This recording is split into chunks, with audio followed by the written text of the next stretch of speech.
Kamamatay lang po ng tatay ko. Uwi lang ako sa probinsya. Ililibing ko lang ang tatay ko.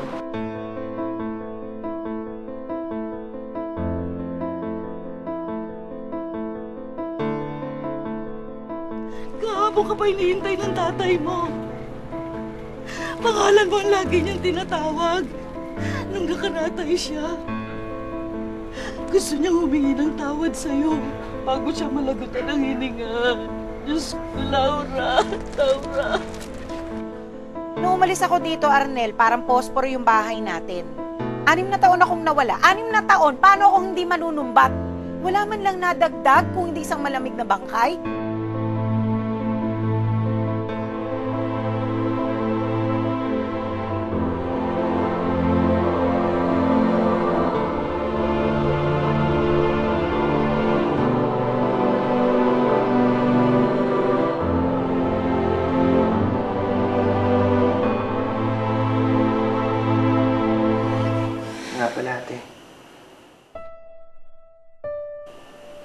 Napatawad mo na bang tatay?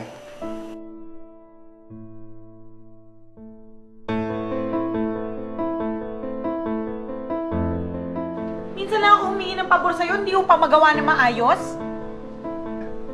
Ba't kung magsalita ka parang napakatamad kong tao, ha? Alam mo ba ginawa akong sakripisyo para alagaan lang tatay? Nasaan ka? Na dumudumi ang dugo ang tatay?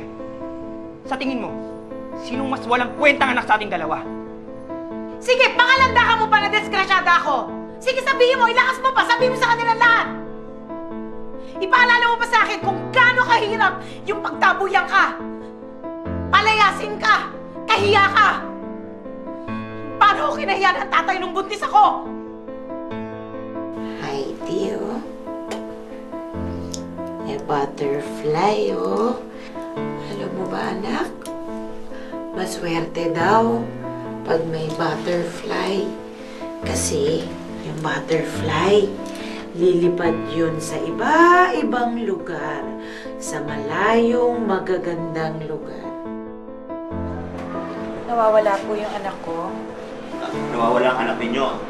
May diferensya po yung anak ko. Diferensya? Autistic po. Autistic. Ate si Heidi. Ate. Hindi ko alam. Wala na akong kwentang anak. Wala pa rin akong kwentang nanay. Huwag ka mag-alala. Hanapin natin si Heidi. Makikita natin si Heidi. Heidi!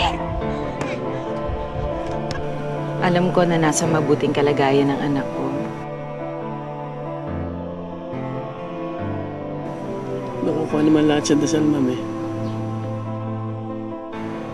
Ito ang palagi mong tatandaan ng kailangan palagi tayong maging kasinlamig ng mga bangkay na ating pinagsisilbihan. Ngayon, pakita mo sa akin na kaya mong panindigan ang trabaho mo.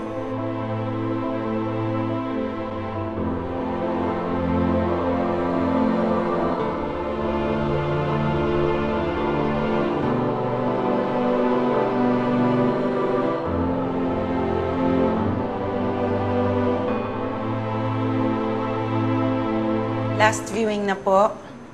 Ito na po yung huling pagkakataon para makita niyo yung mahal niyo sa buhay.